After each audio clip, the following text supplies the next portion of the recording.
नमस्कार दोस्तों। तो देखिए आज हम लोग जो है जीके जीएस प्रश्नों का जो है 21वां भाग पढ़ेंगे। तो हमारा पहला जो प्रश्न है 21वां भाग का वो है कि तुलसी के पौधे का औषधीय महत्व किसकी उपस्थिति के कारण होता है। यानी कि आप जानते हैं कि सर्दी जुकाम जब हो जाता है तो हम लोग तुलसी के पौधे का चाय बनाकर या तुलसी के पत्ते को चबाते हैं तो हमारा सर्दी जुकाम सही हो जाता है। तो वो किसकी उपस्थिति के कारण होता है। तो देखिए वो जो है फिनॉल एवं एल्वेनॉइड की उपस्थिति के कारण ऐसा होता है। तो ऑप्शन नंबर सी हो जाएगा कि फिनॉल एवं एल्वेनॉइड की उपस्थिति के कारण जो है औषधीय महत्व इसका होता है। हमारा अगला प्रश्न है नवरोज त्योहार पर प्रतिबंध किसने लगाया। तो देखिए जो नवरोज त्योहार है उस पर प्रतिबंध लगाने वाला जो शासक है वो मुगल सम्राट का औरंगजेब था। औरंगजेब जो है उन्होंने ही नवरोज त्योहार पर प्रतिबंध लगाया था। हमारा अगला प्रश्न है राजगीर कुंड में गर्म पानी कहाँ से आता है। देखिए सब लोग ये बात सोचते रहते हैं कि आखिर जो है कहीं पे ठंडा पानी कहाँ से आता है, कहीं पे गर्म पानी कहाँ से आता है। तो जो राजगीर कुंड में गर्म पानी आता है वहां पे आप जाइएगा तो ठंडा के दिन में भी अगर स्नान कीजिएगा तो थोड़ा देर आप पानी में नहीं रह सकते हैं, जाके डुबकी लगा के निकल जाइए वो अलग बात है, लेकिन थोड़ा देर तक उसमें आप ठहर नहीं सकते हैं। उसमें का पानी जो है वो गर्म होता है इसलिए स्किन जलने लगता है तो जल्दी से बाहर आना पड़ता है। तो वो जो आंसर है वो है सप्तपर्णी गुफाओं से जो है वहां पे गर्म पानी आता है। हमारा अगला प्रश्न है नदी का जल प्रदूषण किससे मापा जाता है। यानी नदी का जो जल प्रदूषण है वो किसके थ्रू मापा जाता है। तो देखिए जो ऑक्सीजन घुला हुआ रहता है पानी में, जल में जो घुला हुआ ऑक्सीजन रहता है उसकी मात्रा के आधार पर ही हम लोग जो है जल प्रदूषण को मापते हैं। हमारा अगला प्रश्न है किस वायसराय की हत्या अंडमान निकोबार द्वीप में जब वे भ्रमण पर थे तो एक दंडित अपराधी द्वारा कर दिया गया था। यानी कि जब वो भ्रमण पर थे तो एक अपराधी के द्वारा उनका हत्या कर दिया गया था। वो लॉर्ड मेयो थे। लॉर्ड मेयो थे जिनका हत्या एक अपराधी के द्वारा, दंडित अपराधी के द्वारा जो है अंडमान निकोबार द्वीप समूह में भ्रमण पर कर दिया गया था। हमारा अगला प्रश्न है एंग्लो नेपाल युद्ध यानी गोरखा युद्ध भी जिसे कहा जाता है, एंग्लो नेपाल युद्ध को गोरखा युद्ध भी कहा जाता है, ये किसके शासनकाल में हुआ था। तो जो एंग्लो नेपाल युद्ध है वो लॉर्ड हेस्टिंग्स के शासनकाल में हुआ था। हमारा अगला प्रश्न है निम्न में से संगम योजना का मुख्य उद्देश्य क्या है। तो देखिए संगम योजना का मुख्य उद्देश्य जो है वो विकलांगों की कल्याण वृद्धि करना है। जो विकलांग लोग हैं उनका जो है कल्याण करना ही जो है संगम योजना का उद्देश्य है। तो हमारा आंसर हो जाएगा ए नंबर। हमारा अगला प्रश्न है the little book of encouragement पुस्तक के लेखक कौन है। तो देखिए जो the little book of encouragement है इस पुस्तक के लेखक हैं दलाई लामा। दलाई लामा जो है वो the little book of encouragement लिखे हैं। हमारा अगला प्रश्न है अंग्रेजों द्वारा सिंध विजय किसके समय संपन्न हुआ था। तो देखिए अंग्रेजों द्वारा जो सिंध विजय संपन्न हुआ था वो लॉर्ड एलनबरो के समय में हुआ था।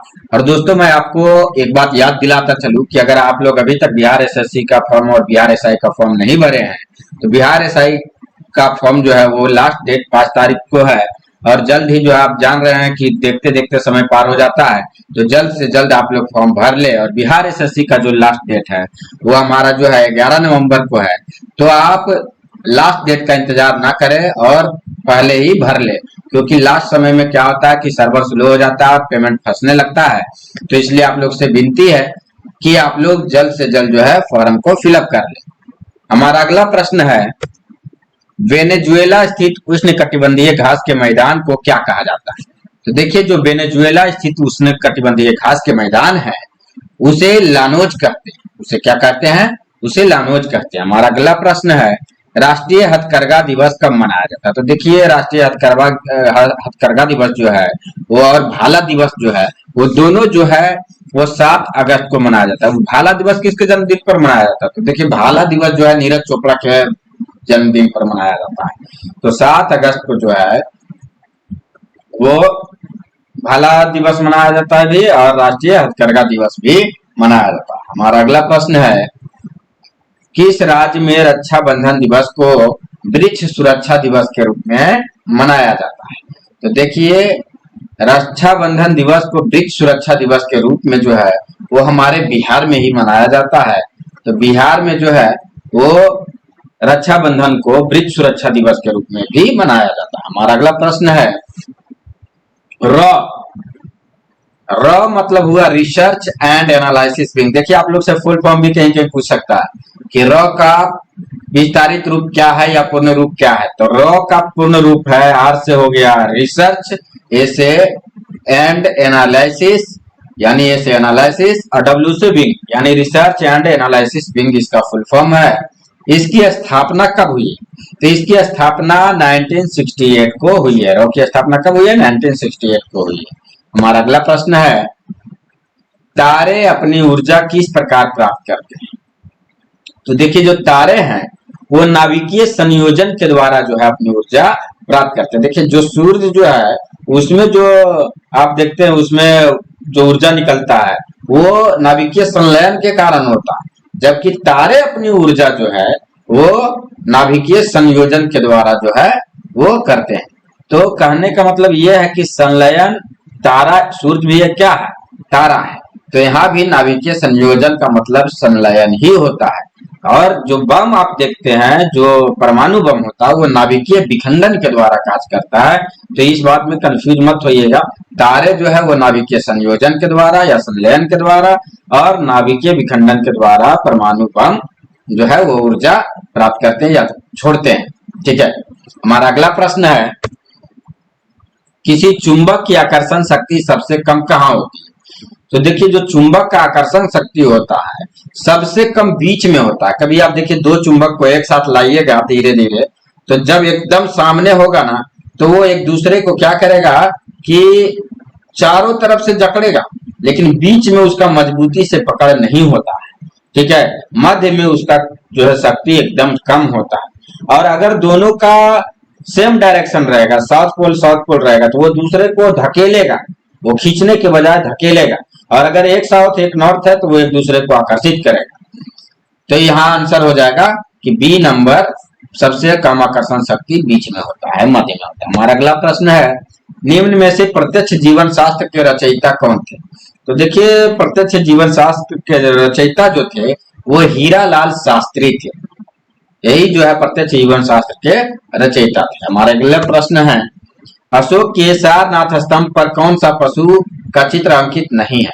यानी जो सारनाथ में अशोक का स्तंभ है उसमें किस जानवर का चित्र नहीं है? तो देखिए, घोड़ा का तो है इसलिए ये नहीं होगा, हाथी का भी है इसलिए ये भी नहीं होगा, शेर का भी है इसलिए ये भी नहीं होगा, तो गैंडा का नहीं है। यहाँ पे इस बात पे ध्यान देना है कि पूछ रहा है अंकित नहीं है। बहुत लोग क्या करते हैं, अंकित देखते हैं और मार देते हैं, घोड़ा पहला ऑप्शन देख के मार दिए सही है, या हाथी मार दिए। तो इस तरह का काम नहीं करना है। क्वेश्चन में क्वेश्चन क्या कह रहा है, पॉजिटिव क्वेश्चन है या नेगेटिव क्वेश्चन है, इस बात पर ध्यान देना अनिवार्य है। हमारा अगला प्रश्न है, निम्न में से किलोवाट घंटा किसकी इकाई है? तो देखिए, जो किलोवाट घंटा है वो विद्युत ऊर्जा का इकाई। हम लोग देखिए घर में जो यूनिट मापते हैं तो वो किलोवाट घंटा ही होता है। जो हम लोग बिजली बिल चुकाते हैं तो एक यूनिट में 1 किलोवाट घंटा ऐसा करके जो है होता है। यानी इसका मतलब है कि जो किलोवाट घंटा है वो विद्युत ऊर्जा का इकाई है। हमारा अगला प्रश्न है, अवतल लेंस में हमेशा किस प्रकार का प्रतिबिंब बनता है? तो देखिए, अवतल लेंस जो होता है उसमें हमेशा आभासी प्रतिबिंब बनता है, काल्पनिक प्रतिबिंब बनता है। इसमें कभी भी जो है वास्तविक प्रतिबिंब यानी कहने का मतलब नहीं बनता है, हमेशा काल्पनिक या आभासी प्रतिबिंब ही बनता है। हमारा अगला प्रश्न है, जजमानी व्यवस्था का सर्वप्रथम अध्ययन किसने किया? तो जो जजमानी व्यवस्था था इसका सर्वप्रथम अध्ययन जो है वो W.H. वाइजर जो है इसका अध्ययन किए थे, जजमानी व्यवस्था का सर्वप्रथम। हमारा अगला प्रश्न है, 1857 की क्रांति के समय भारत के शिक्षित मध्यम वर्ग किस क्रांति में तटस्थ रहे या विद्रोह किया, कह सकते हैं आप। तो देखिए 1857 की क्रांति का विद्रोह किया था, क्या किया था, यानी तटस्थ रहे थे कि विद्रोह किए थे। देखिए यहाँ पर तो ये क्वेश्चन से भी पता चल रहा है, क्वेश्चन में लिखा हुआ है तटस्थ रहे। तो आप जो है किस क्रांति में तटस्थ रहे, तो 1857 की क्रांति में तटस्थ रहे। यहाँ पे 1 2 3 तीनों रह सकता है, लेकिन यहाँ पे तटस्थ रहे एक ही ऑप्शन में है, तो इसलिए जो है ये नहीं होगा, ये भी नहीं होगा, ये होगा। तो ये दोनों में जो है, एक में है कि क्रांति का विद्रोह किया, एक में है क्रांति का समर्थन किया, एक में है तटस्थ रहे, मतलब कुछ भी नहीं किया। ठीक है, शिक्षित मध्यम वर्ग किसी का सपोर्ट या विरोध नहीं किया, देशी शासकों के विरुद्ध संघर्ष किया, कुछ भी नहीं किया, वो जैसा थे एकदम वैसा ही रहे। कहते हैं ना न्यूट्रल रहना, तो न्यूट्रल रहे। हमारा अगला प्रश्न है 1857 का विद्रोह मुख्यतः 1857 का विद्रोह मुख्यतः किस कारण से असफल रहा।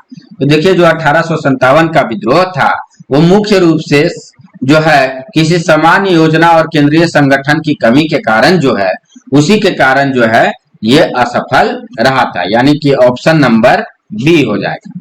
हमारा अगला प्रश्न है भारत में धारणीय विकास के दृष्टिकोण से विद्युत उत्पाद का सबसे अच्छा स्रोत कौन है।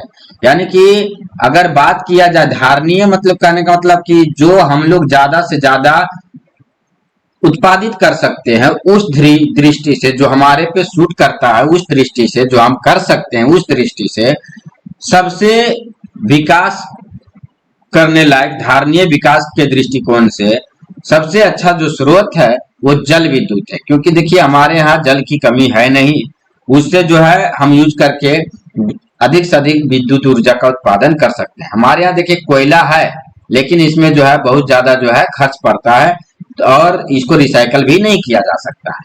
और परमाणु ऊर्जा है, तो इसमें अभी जो है हमारा देश जो है अभी बहुत ही पीछे है।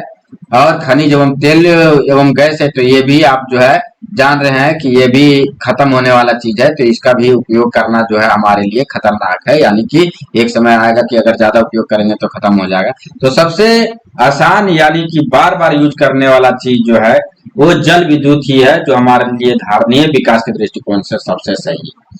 हमारा अगला प्रश्न है निम्नलिखित में से किस भारतीय राष्ट्रीय कांग्रेस के अधिवेशन में जवाहरलाल नेहरू ने समाजवाद को भारत की समस्याओं को हल करने की कुंजी बताया था।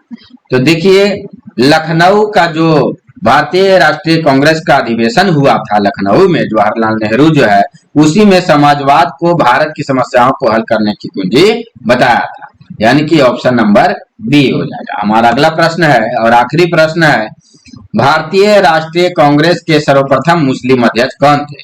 तो देखिए भारतीय राष्ट्रीय कांग्रेस के सर्वप्रथम मुस्लिम अध्यक्ष बदरुद्दीन तैयबजी थे। तो हम आशा करते हैं कि आप लोग को हमारा यह सीरीज जो है पसंद आ रहा होगा।